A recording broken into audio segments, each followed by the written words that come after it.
Good afternoon, good morning, depending on where you are. Welcome to this first session looking at the EU-Mercosur trade agreement.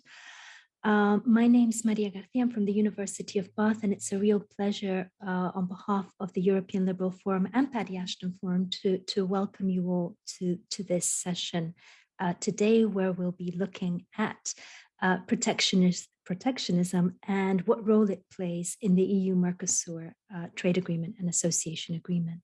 Before we start off, there are a couple of housekeeping announcements. So firstly, if anybody wants to follow the event in Spanish, we do have live interpretation available. So if you go to the bottom of your Zoom screen and you click on the little interpretation icon, you will be able to hear everything in Spanish on the Spanish channel. You will also find on the bar at the bottom the Q&A icon. So throughout the whole seminar today, you'll be able to post your questions at any moment on the Q&A box, and we will take them, and our panelists will endeavor to answer them towards the end of the session. So we'll start off with an official introduction and welcome on behalf of the European Liberal Forum by Sonia Han, who's the Vice President of ELF. Sonia? Hi, I'm Svenja Han. As you can see, I'm not Daniel Kadek, who was planned in the program. He asked me to chip in. I'm a Vice President of the European Liberal Forum, also Vice President of our party, the ALDE, but I'm also active in the European Parliament in the International Trade Committee. And the Mercosur Agreement, for certainly, is one of the most debated trade agreements, I would say right after TTIP with the US. And I think it is a good example how much differences we have in what a trade agreement actually contains, the expectations and the public opinion we have in regard of trade agreements. It is a trade agreement that has been negotiated for 20 years. It would have been the biggest block by block agreement. It would have entre bloques y va a tener los mercados más grandes conectados en el huge potential. But what's happening now? It's I would not say in the fridge, but it's definitely in the back of the drawer of our cupboard. And we really need to ask ourselves why. I think we had a lot of myths, and I think being a trade politician, a lot of the work you're actually doing is busting a lot of myths and misconceptions regarding trade. I think what is mostly outstanding is the matter of environmental protection. I think we all remember the pictures of the burning Amazon, and I think it's our jointly responsibility to combat climate change, to stop deforestation. But if we actually take a look at the Mercosur trade agreement, we would actually see that there are binding commitments to the Paris Climate Accord, that there are binding measures to reforest forests, to stop the deforestation, the illegal deforestation, and quite the opposite, to actually harvest, for example, Brazil nuts, which grow there in the Amazon rainforest. So the question we would have to ask ourselves, why is it that we have such misconceptions that, well, such an agreement would actually, for the first time, give us the opportunity to have a say on what is happening there?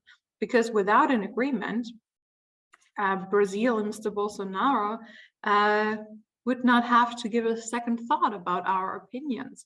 But with such a trade agreement, we would have leverage, we would have a place on the table.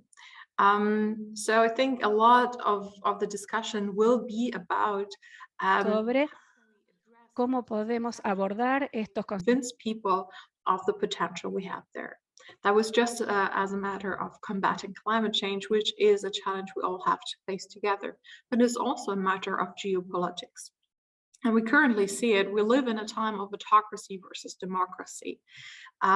We see that in Europe, we had dependencies, for example, in regarding to energy towards Russia. We see we have economic dependencies towards China.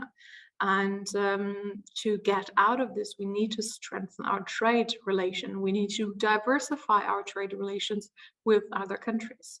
And especially in South America, if we are not engaging with partners there, they will be searching for other partners. And China is among the first to step into this void and increasing their activity. So trade can and must play a role in the world in safeguarding human rights, in combating climate change. But we also need to address the realistic impact trade can have and what is a task for other policy areas like foreign policy. So trade has always been in the kind of like in between the chairs, to say, because in my opinion of the lack of absence of a working EU foreign policy.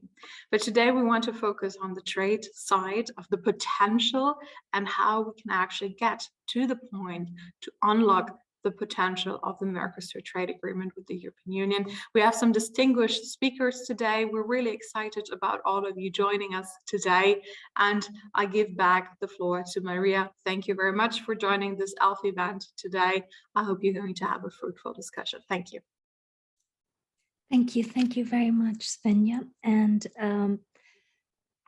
you've highlighted some of the things that will come up very clearly in both Oscar and Nelson's presentations, and that is the issue of myth busting. So I think in their presentations, they will start to bust some of those myths and give us real clear insights into the trade relation between the EU and Mercosur. So I'd like to just introduce our speakers today. The first speaker will be Oscar Guinea. He is a senior economist at the European Center for International Political Economy in Brussels. He'll be followed by Nelson Illescas, who is a lawyer, consultant, and director at the Institute for International Agricultural Negotiations Foundation in Buenos Aires, Argentina. And unfortunately, Eugenio Mari was taken ill and will not be joining us today. But Oscar, whenever you're ready, the floor is yours. Thanks, Maria. Thanks for the nice introduction. If I could please get the slides. Thanks very much. So, good afternoon to those in Europe and good morning to the brave ones who are watching us in Latin America. It's a pleasure to speak at this event, and let me thank the audience for taking the time to be with us. If we can move to the next slide, please. Good. Good. So in the next 5 minutes, I will going to speak relatively briefly about three themes. The first is I want to speak about the modern realities of EU-Mercosur trade and investment. Second of all, I want to present you some statistics about the impact of the agreement. And finally, the third point is that I want to put the EU-Mercosur Association Agreement into the context of the debate about the EU open strategic autonomy and the EU strategic dependencies. So, great.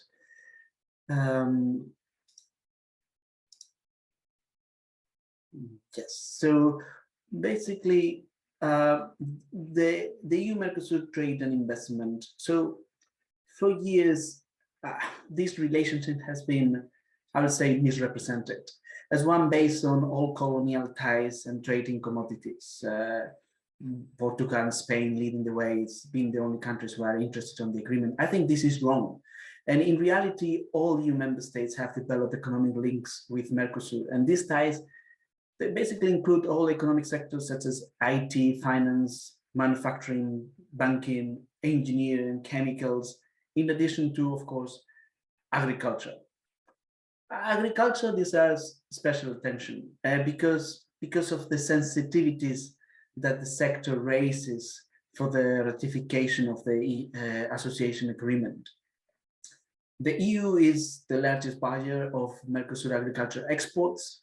However, Mercosur exports in agricultural products to the EU represent only 3% of EU total agricultural imports once trade in agricultural goods within the EU is considered.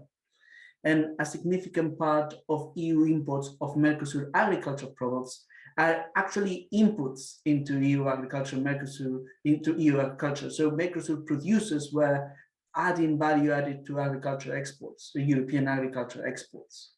But again, I mean, if we the focus on agriculture takes away from the actual realities of the EU-Mercosur trade that I was speaking about before.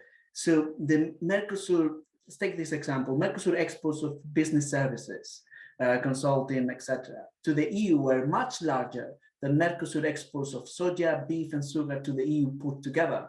In 2019, the EU and Mercosur exchanged services for a value of 32 billion euros.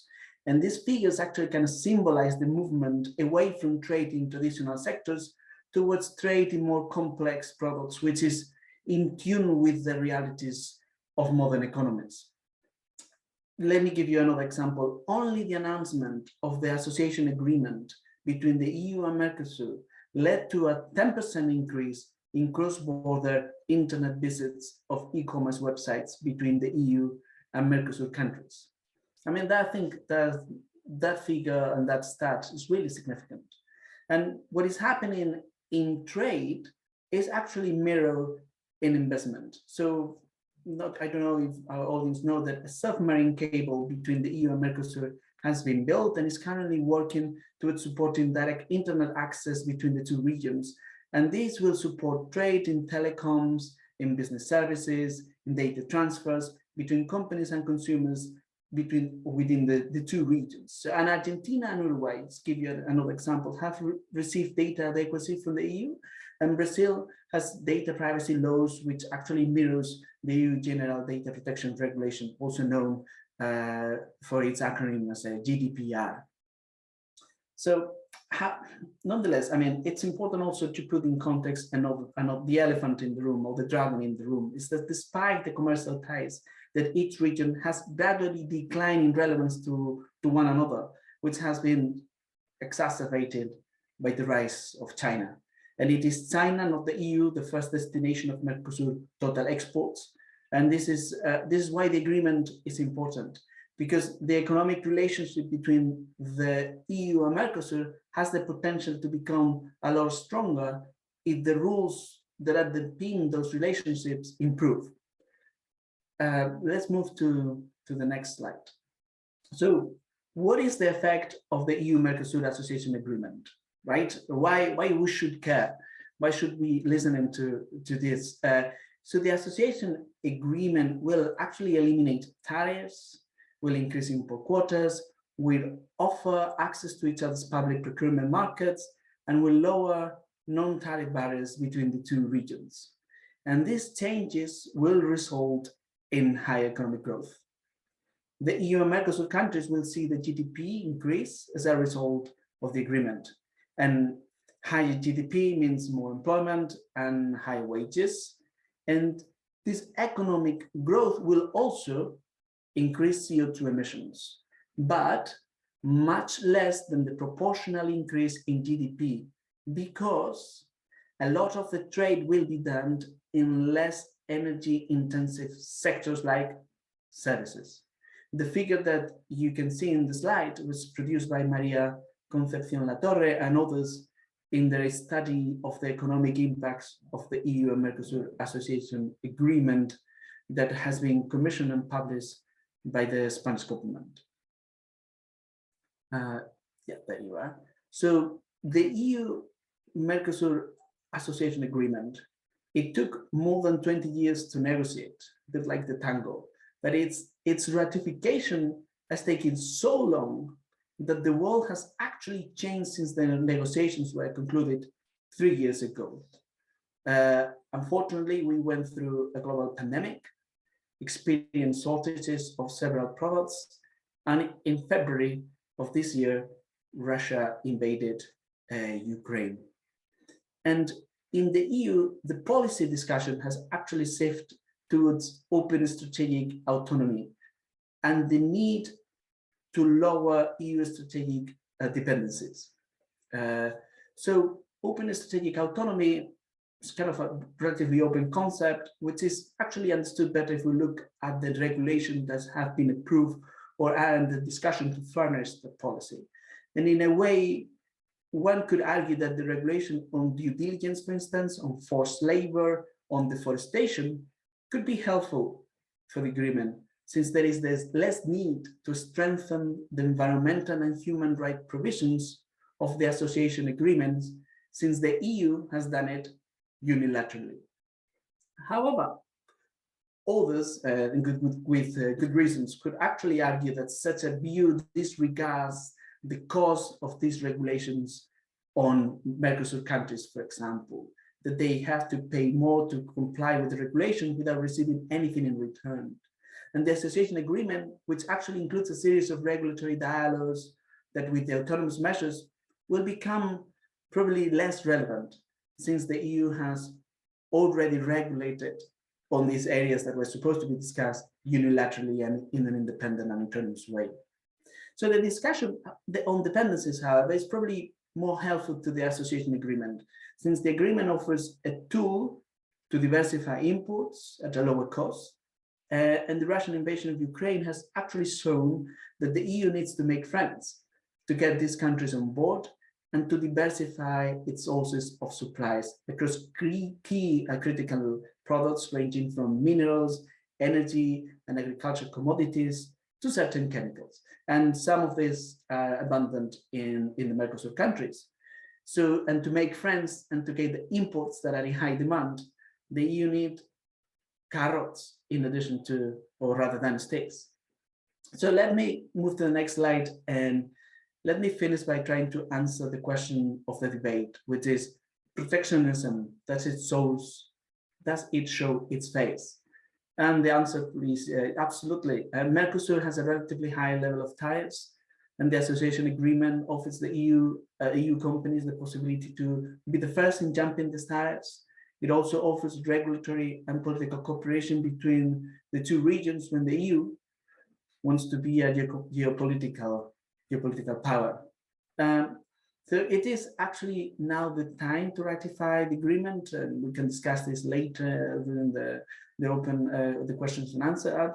Probably the elections in Brazil, which are scheduled for the 2nd of October, probably if there is a change in government, Lula's government is ready to reopen the EU-Mercosur Association Agreement, but this discussion, which will include the environment and climate, might also include areas where the EU has achieved important gains in the negotiation, for instance, market access or for manufacturing goods and government procurement. So if we move to my final slide, this is the end of my presentation. I hope it's been useful, and many thanks for everyone for listening. At the European Center for International Political Economy, we are hosting an ongoing project on EU-Mercosur relationship, which includes paper, blogs, and videos. So feel free to visit our website if you want to learn more about it. Thanks. Thank you very much, Oscar. That was a very a tour de force in a very short period of time, busting some of those myths and also posing some interesting questions that we'll pick up in the discussion in a second. But first, we'll hear from Nelson Illescas. Nelson, whenever you're ready, the floor is yours. Thanks, Maria. Tell me if you can see my presentation. Yes, it's okay. Well, I'm going to talk about subsidies in the agricultural sector. As I say, it's an unfinished agenda. But first of all, let me thank to all the organizers on the audience for allowing me to be here to making this presentation. So I'm going to focus my presentation on subsidies. That is a part of the negotiation that usually is set aside in regional trade agreement, like is the case of Mercosur EU agreement. But there is room for discussion for this topic. So the subsidies discussion or subsidies regulation started with the Uruguay round with the creation of the WTO, where countries decide to set a limit on the amount of subsidy that they can use to support their agricultural sector, and also decide to move on negotiation, keep on reducing and keep on cutting the amount of this domestic support for the agriculture. In 2001, we have the Doha Ministerial Conference where the Doha round started, and countries start to negotiate this idea of reduced subsidy. But negotiation was very strong, very hard to get. So the negotiation was stagnated till 2015, where we have a glimpse of what we call a result, that it was the Nairobi package, where countries committed to eliminate export subsidy. That was an important part, but not the biggest part of subsidies to agriculture. And finally, this year, 2022, we have the Geneva package, where the discussion wasn't part of the table. We have, yes, an agreement on subsidy, but only for fisheries, not for the agriculture sector. So with the negotiation on the WTO stagnated, what about the other international fora where this kind of issues can be discussed? For instance, we have the Sustainable Development Goals, the SDGs, which a specific mention on the goal number 2, that is zero hunger, where they push forward, they try to correct and prevent trade restriction and distortions in world agriculture market. We can assume that domestic support is part of this agenda, but again, they derivate that to the Doha development round that, as we said, is stagnated. What about the G20? G20 is the biggest forum, or at least the most important forum these days. Well, it's not part of the agenda. Even though agriculture sector and agricultural discussions are part of the agenda, the specific part of subsidies doesn't appear in any statement, in any declaration since 2008 to today. So this is a topic to take into account.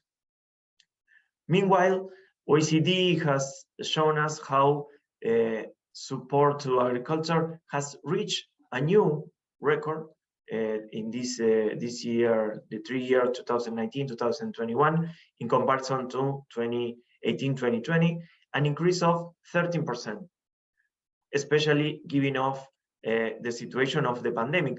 But here is not taking into account the situation in Ukraine. So we are expecting that this increase could be even more in the future.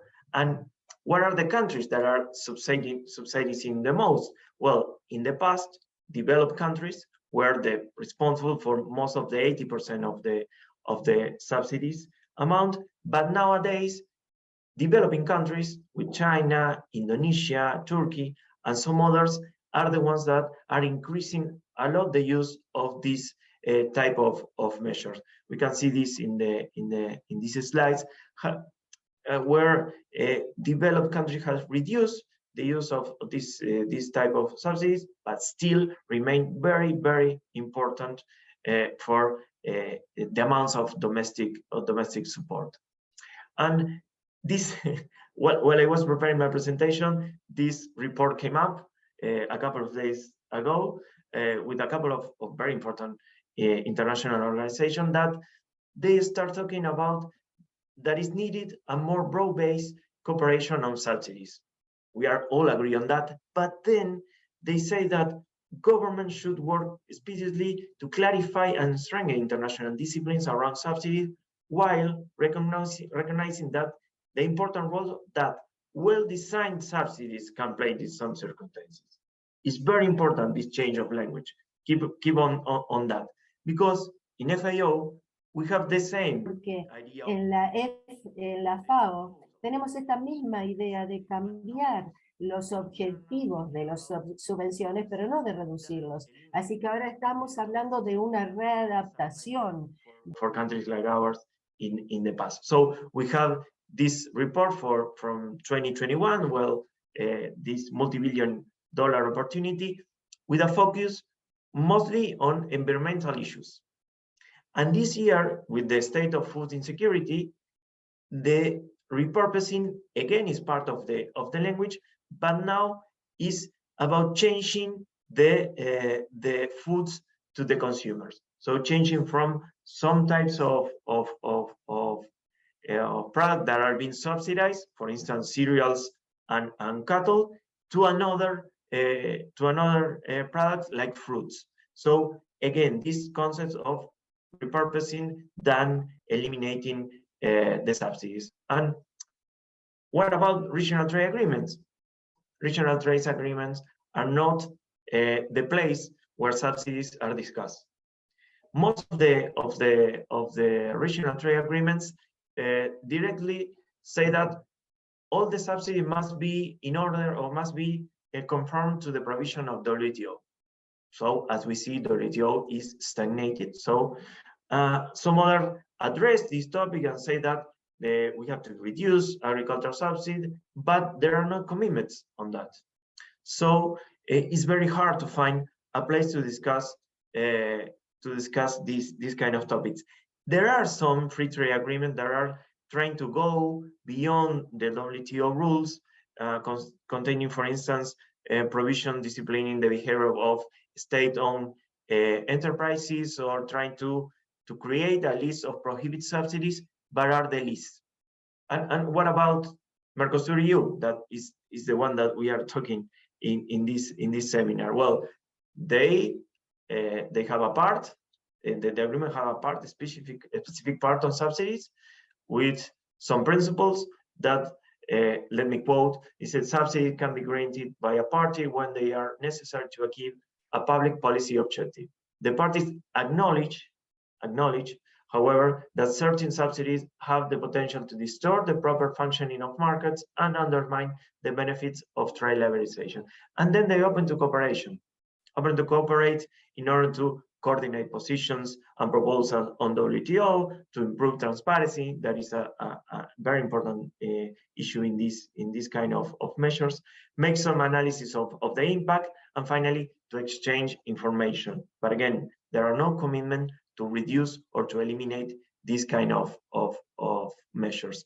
And let me finish with these final remarks. WTO has not made significant progress, especially in domestic support, because as we see in regarding export subsidy, we have some outcomes during Nairobi, and this is important. The standstill of the dispute settlement body make very difficult the discussion of subsidies, because without an appellation body, we cannot have a resolution on a discussion regarding subsidies if we want to go to the WTO to discuss this. The issue is not part of the G20 agenda, and the negotiation to reduce and eliminate has moved its axis to repurposing. Regional trade agreements do not regulate them or refers directly to WTO, and EU and Mercosur is part of this trend. Meanwhile, trade conflicts, the war, and the COVID pandemic have led to an increase in agricultural subsidies. Let me finish with this, and I'm open to all the questions that you may have. Thank you very much.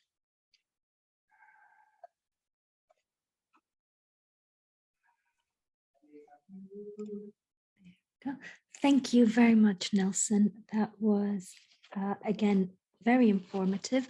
I'd like to just remind the audience that you can type in any questions or comments you have using the Q&A button at the bottom of the screen.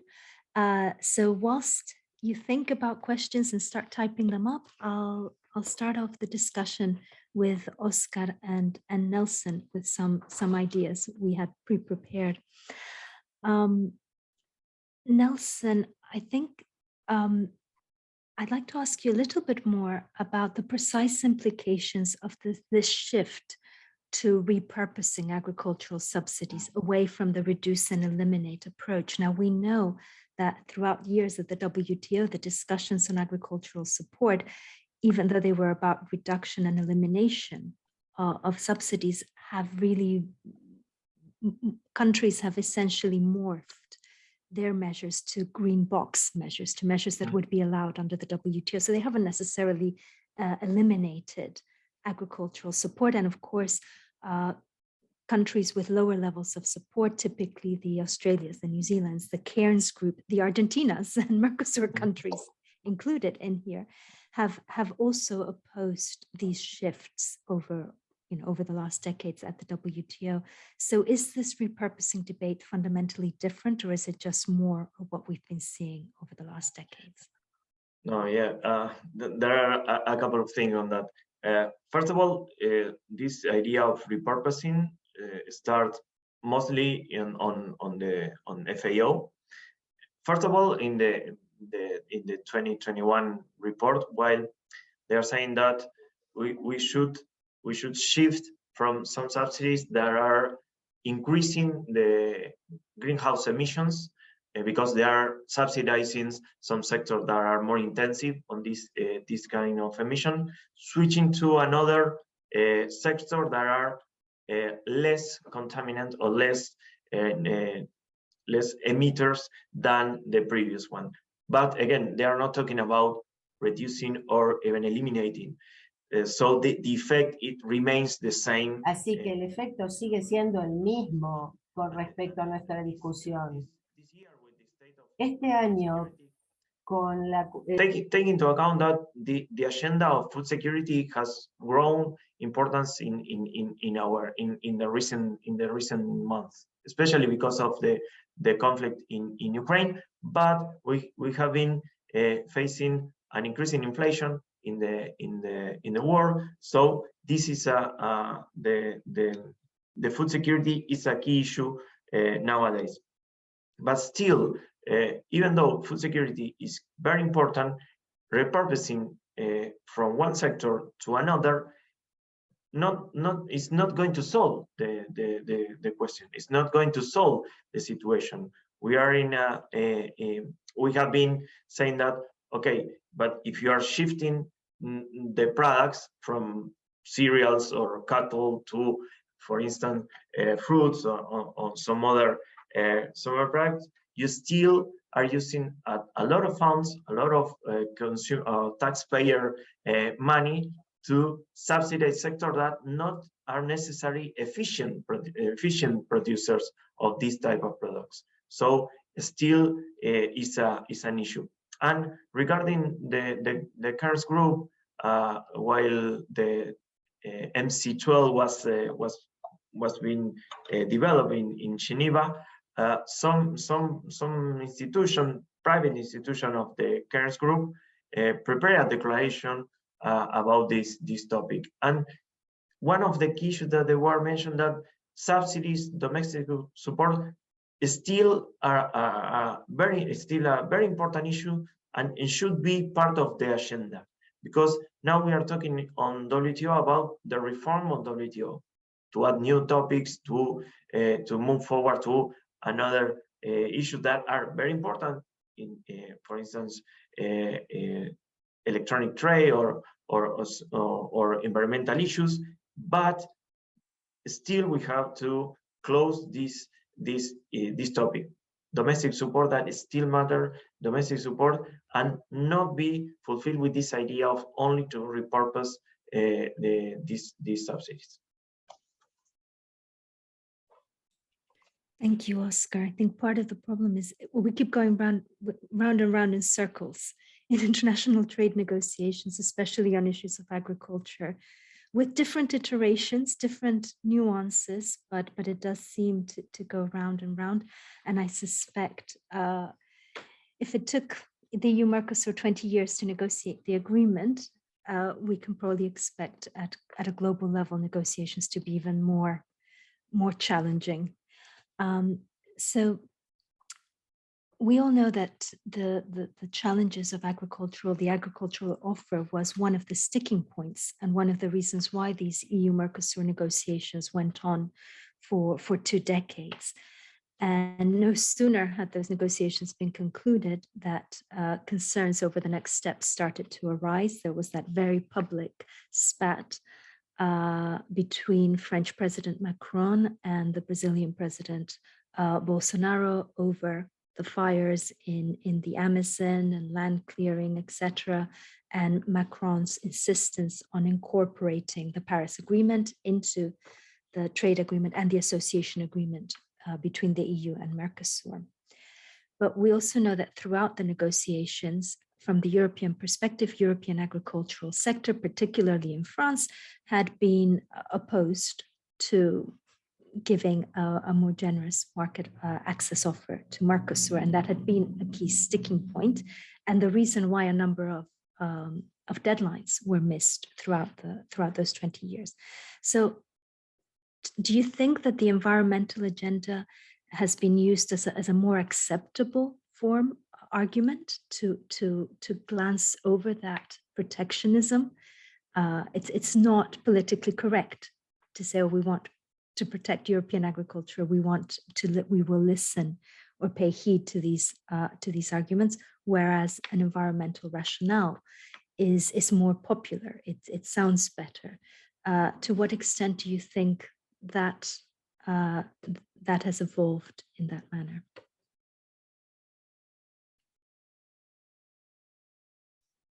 Sorry, Maria, are you addressing the question to me or to Nelson? To the both of you. Well, then I take it first. Nelson? You can go. Yeah. Okay, sure.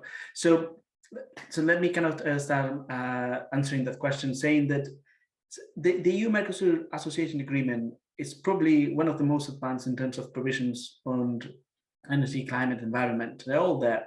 The discussion is mostly about enforcement of these provisions and what happens if one of the parties don't comply with the promise they made in these areas. So what kind of take us to what I would say the most fundamental point of the agreement is that when you look at the agreement, the provisions and the regulatory dialogues that establish in the agreement, do you see the bottle half full or half empty, right? Do you think it will be better for the environment that the EU has a direct line of communication with the Mercosur countries, or do you think it's insufficient and the EU should get additional commitments on the environment from the Mercosur to get the agreement ratified?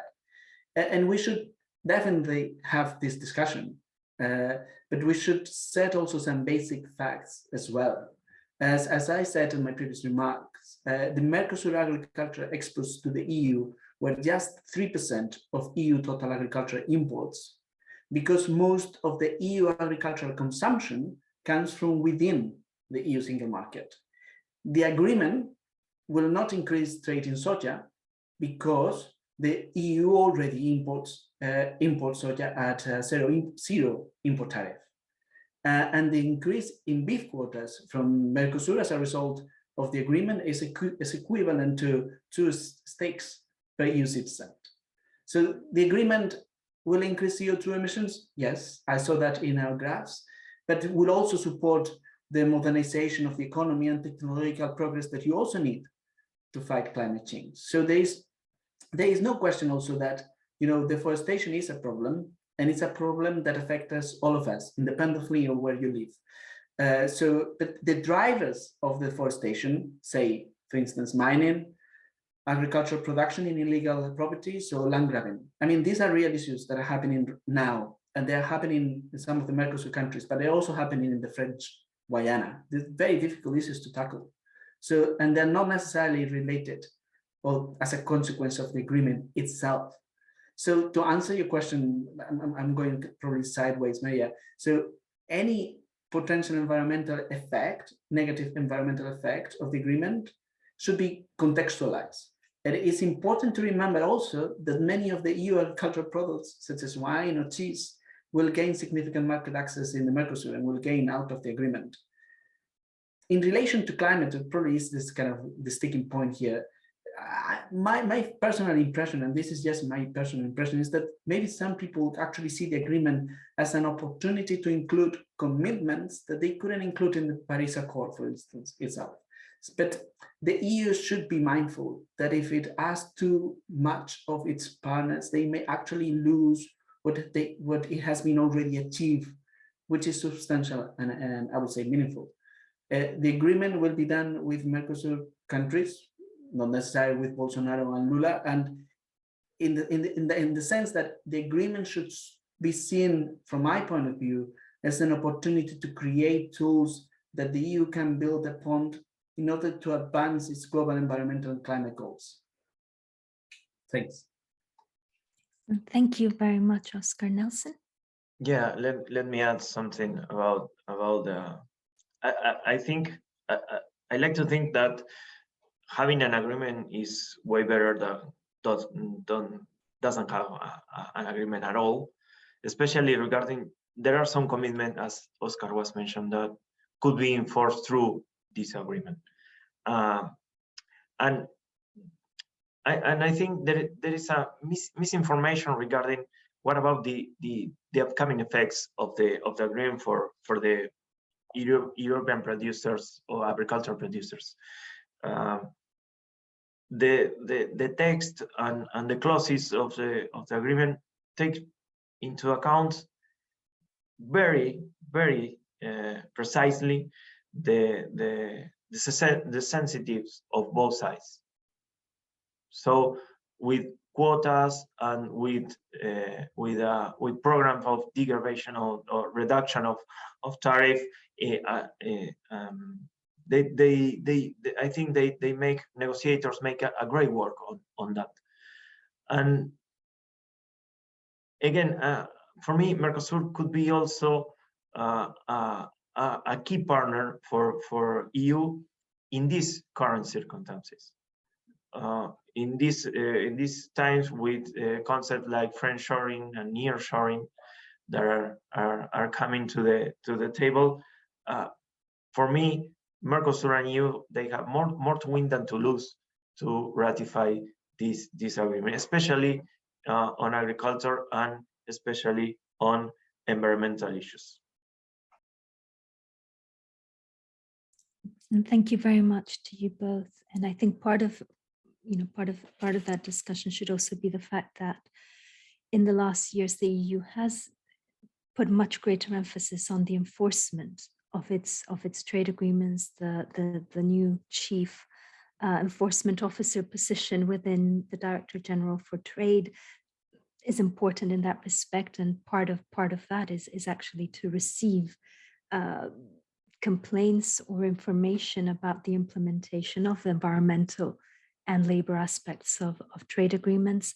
The EU has certainly shown willingness to pursue that in the case in raising a dispute against South Korea over not implementing labor provisions or the ratification of ILO fundamental rights. So there appears to be certainly a move within the European Commission to really turn the dial up on the implementation and the enforcement of all aspects of trade agreements, including in particular those labor and environmental issues.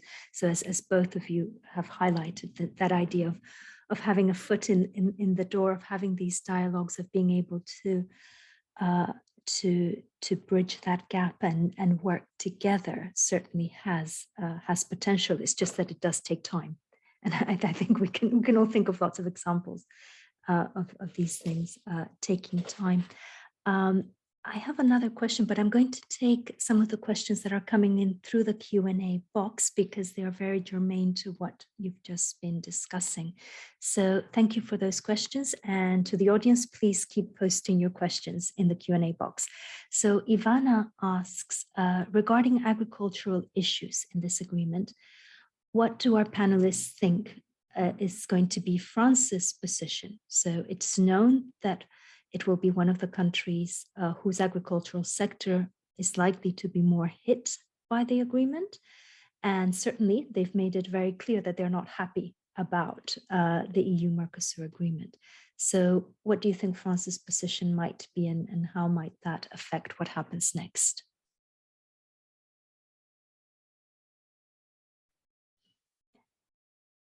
Whoever wants to take it first, Oscar. Yeah, sure. So yeah, of course, I mean, everyone who has followed the news and Macron's positions on represented France on this will have the feeling that the agreement has a quite intense negative effect on France agriculture sector, on France agriculture in general. I think this also, I also was kind of trying to point that out when I said that the agreement will benefit EU agricultural production on wine and cheese, being two of the most famous French exports. And that was made in purpose to kind of signal that some of the EU agriculture will definitely benefit from the agreement as tariffs on wine and cheese will be reduced. And this French, many of them French producers will get access to that market and at a benefit than its competitors.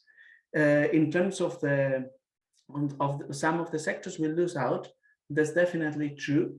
But as I said, and it needs to be contextualized. I mean, and the statistics that are this kind of idea that the increase on import quotas on beef will be equivalent to 2 sticks per EU citizen. I think that actually tells you in terms of the size, and what Nelson has kind of commented when in his reply to the first question about the sensitivities being quite well negotiated. I mean, this agreement, we might talk a lot about agriculture, but in terms of its potential, it's mostly about investment, it's about manufacturing, it's about technology and economic modernization, rather than the all kind of talk about commodities and beef and sugar and soja. Some of them, the EU is quite competitive in sugar. Soja already arrives tariff-free, and also the sticking point of beef for France and also for Ireland. So I suppose then we are entering into the politics of trade agreements rather than the actual facts.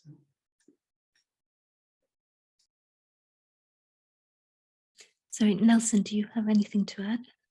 No, yeah, I totally agree with Oscar. And let me add that the commercial relation within Mercosur and EU, it's a well consolidated relation. That this is not going to be a huge change in trade for the ratification of this agreement. I totally agree with Oscar that regarding technology, services, even manufacturing are the key sector. Investment are the key sector that are going to increase the amount of trade than the specific sector of agriculture. There are some sectors of agriculture that are going to gain with this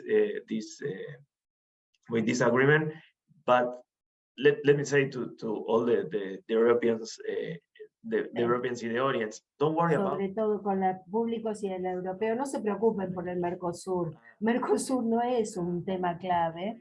Y otra vez, you have the institutional channels to discuss some topic that now are very hard to find a place to discuss. For instance, there is a dialogue on biotechnology. There is a dialogue on animal welfare that could be start working through the Mercosur EU agreement. So it's going to be easier to find a common ground to discuss than in the current situation.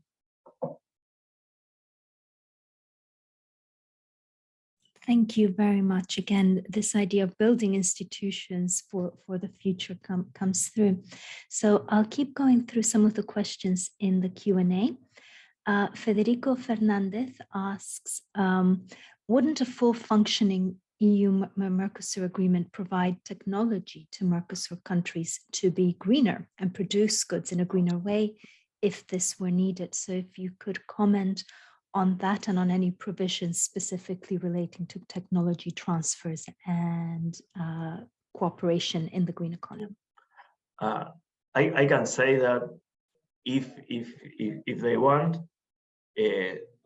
agricultural producers in Mercosur could transfer technology to European producers in order to them to be more greener. We are aware that our production is more sustainable, our production is more green, mostly because the means and the tools that we use in order to produce. So we are more than glad to transfer technology and to work towards a more sustainable agricultural production in the whole world. And I mean it, and I'm saying for real. I couldn't agree more. It's one of the things that you discover when you get into these topics, that Argentina, Brazil, to say two of the biggest, largest countries, but also Uruguay and not just then Paraguay. They invest a lot on research and development in agriculture, and they are many times at the leading of in the agricultural technological frontier. I think to me, it's probably Federico's point, it's a kind of philosophical question on whether what is the effect of economic growth on the environment. And one of the drivers of economic growth is technological change. And if we kind of look at the scale of the challenge of climate change at the moment, I will say we will need as much technology and technological change as we can get in order to meet those commitments. So I definitely see this as an opportunity to greener, to reduce the energy intensity of our production in Mercosur and also in the EU. Thank you very much. And indeed, a well-functioning trade agreement should facilitate all these exchanges in both directions. I think that something came out there very clearly, which is sometimes the assumption that we sometimes make in Europe, that we are at a height that we have nothing to learn from others, and of course that could not be further from the truth. So on that note, well, Nelson, since you're based in Argentina, and Oscar, you have very close ties to Latin America, I was curious to hear your views on the ratification from the Mercosur side. Now, obviously, we know all the challenges in Europe, and there is a final question, which I will come to in the Q&A about that. So we know the challenges in Europe, but what might be the challenges in Mercosur, and what is the perception in Mercosur? Because these negotiations have been going on for decades. They've been waiting. An agreement is announced, they're still waiting, even to have a date for when it might be ratified. What does that look like from the Mercosur perspective? Well, we as Oscar was mentioning earlier, we are in an election process in Brazil. That result, I think, it could be a game changer for the ratification. And then in 2023, we are going to be in an election process in Argentina. So that's leave us with a very small window between the new president of Brazil and the start of the election process in Argentina. But it's hard to tell, because at least for my point of view here in Argentina, it's not part of the political agenda, the ratification of Mercosur EU. We have bigger problem than this. But while the current president was in campaign, one of the issues of the campaign was he was on board on the ratification of the Mercosur EU agreement. So we are here to tell him, remember 2015. Well, not 2015, 2019. So the chances are low, but again, is part of these two election process that we are going to have this year and the upcoming year in Brazil and Argentina. Thank you, Oscar. Anything to add? Just to say that many of us or many of the people listening in are interested on this topic. We know that the EU and Mercosur are kind of negotiating an amendment, an addendum, or an annex, an environmental annex to make the agreement more palatable to MEPs in some countries. We are concerned about the environment and agriculture we just discussed. And at the same time, I think it's in the open that some European politicians are wary of supporting a deal with Bolsonaro in power. So with the elections of Brazil scheduled for October, Lula is the current favorite. So if Lula, I think in Lula, the EU will find an easier interlocutor on the environmental aspects of the agreement. But it also, which I think it also appears to be Lula more in tune with some in the European left, who may not be in favor of the agreement or naturally in favor of the agreement. However, we shouldn't misunderstand the situation and misread it. Lula and its administration has been traditionally supported of South-South agreements and of more trade, of more industrialization of the region. And it's likely that any Brazilian government led by Lula wants to, if the EU and Mercosur wants to kind of look at the environmental annex, the EU might actually, or they might actually want to discuss some of the EU gains on market access, and because Mercosur may be worried that some of the Mercosur industries may be outcompete the European manufacturers, and the jury, I suppose the jury is out, and what the environmental annex will be, I don't know that. But on the EU side, I suppose it's probably time, or maybe the time to balance some of the regulations and initiatives on the open strategic autonomy, which have put more emphasis on the defensive trade policies, with more offensive trade policies to gain market access and access to foreign imports for EU companies and consumers, as a time where we are now, some of these inputs are in high demand. So just kind of on the next three presidencies in the EU Council, we have the Czechs, the Sweden and Spanish presidencies, and they can set the agendas, and they're bound to put some emphasis on trade agreements. Whether that momentum will crystallize in something tangible or not, there's something we'll have to wait and see. Thank you very much, Oscar.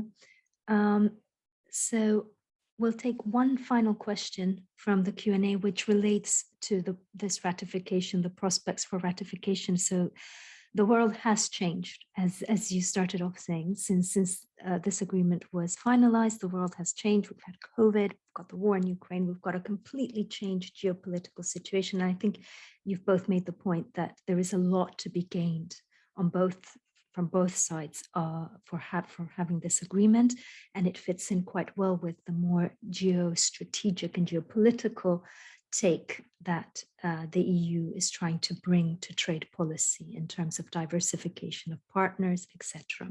So there's certainly a lot of reasons for ratifying the agreement. We know there are some political obstacles to this. So what do you think the prospects of that ratification might be? And adding on to that, Horacio Sanchez Caballero asks very specifically, do you think that the next round in the Mercosur EU discussion, the fact that it'll be held with the representatives of Uruguay and Spain at the helm, will that help to push ahead with the ratification? So prospects for ratification and whether Uruguay and Spain at the helm can help to push it. I think the first steps should be done by the European Union, mostly because once the European Union ratify, with the ratification of one country of our region, the agreement, the trade part of the agreement could be put into force. So that will be something that perhaps Spain and Uruguay, that Uruguay has shown very proactive idea to move forward in negotiation, to have more and more agreements and negotiation, even for their own. Perhaps this could lead to that. And once one country of Mercosur ratify, the others are going to enter into a race to ratify in order to gain the access to the European market. I think probably that could be an outcome of this idea of having together the presidency of Uruguay and Spain, that they are more think alike. Thank you. Oscar, your prognosis? Sure. I mean, despite the fact that I have worked on international trade for a number of years, I am a half full bottle person, so I'm optimistic. But I also will recognize that some of the forces which will push towards the ratification of the agreement will be external, and some of the dynamics will come from inside. I think if you follow the news, the number of articles and sound bites in terms of the creating momentum for the agreement, they are there. But there also is a fundamental question on whether the EU is ready to actually use the powers that it has to negotiate and ratify free trade agreements, whether it's capable of doing it, and whether it's capable of showing that it can offer market access to its allies, and it can build long-term relationships with partners. In terms of the having Uruguay and Spain, I think that definitely helped. I don't know much about Uruguay. I know it's a force for trade within Mercosur, that I know. But in terms of the Spanish presidency of the EU, is definitely preparing a number of initiatives and meetings to put Latin America back at the center of the EU discussion, and to probably give the credit that it deserves, that it has long-term view. Thank you very much to all our audience today for joining us and for their very interesting questions. Thank you to the ELF and the Paddy Ashton Forum for organizing this and taking the initiative of having a whole seminar series on Mercosur. The next in this series will take place on the 4th of October, same time, 2 p.m. Central European time, 10 a.m. Buenos Aires time, 1 p.m. UK time for anybody in the UK. And that the panelists will be advertised online on the forum's website, and that topic will be how can cooperation strengthen food security. So again, continuing the discussion that Oscar and Nelson have very kindly started and kicked off for us today. So thank you very much to everybody. Have a wonderful afternoon or a wonderful rest of the morning if you are in South America. And hopefully we will all meet up again on the 4th of October. I certainly will come as an audience member to listen in and learn more. Thank you very much to everybody. Bye-bye. Thanks.